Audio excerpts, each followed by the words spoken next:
आज चाहिँ day 1 in Japan जाँदाखेरि बाटोमा बाबा मम्मीको गफ सुनेर यति त हाँसिएन। सुनौँ है त गफ। बाँधेर लैजान्छ ए बाँधेर लैजान्छ भन्न के बाँधेर लैजान्छु भने छिटो भाग्यो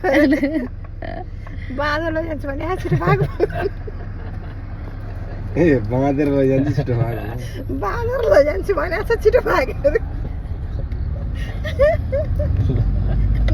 म फेरि लाग्लाङ गर्छु त फेरि दे भन्दै कतै गर्नुभयो प्याबलाई दिन्न त्यो लान पाइन्न हामीले त्यो दिन्न भन्दै भन्दै छिटो भाग छिटो हिँड्छु यार छिटो भाग अनि हात कस्तो गरेको थियो नि पुलिसले बाँधेर लैजान्छु बाबा ध्यान त पुलिसले हात कस्तो गरेको थियो अरे यस्तो गरेको तपाईँले अब बाँधेर लान्छ भन्ने भयो अनि त्यो बुढाले भने फेरि धकल्नै सकिनँ के छिटो भाग धकल्नै सकिनँ हिँड्दै हिँडेर चाहिँ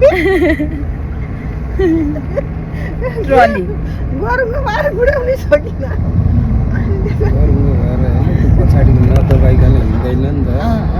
त्यो दबाउँदै नदबाइकन धकालेर कहाँ जान्छ त नि त छिटो भाग भन्नु त बुढेनै भाग्नै मिलेन आफूले छिटो दौडाएर आफ्नो अगाडि लानुभयो अनि मेरो चाहिँ नआउनुभयो फेरि बाबुले लानुभयो ए त्यही गर्नुभयो त्यही त नि अर्काको देशमा डराउनु पनि पर्यो नि त। फेरि बाँधेर लगाएको भए त बर्बाद भइहाल्थ्यो नि। तर त्यो चाहिँ पाइँदैन भने हो के।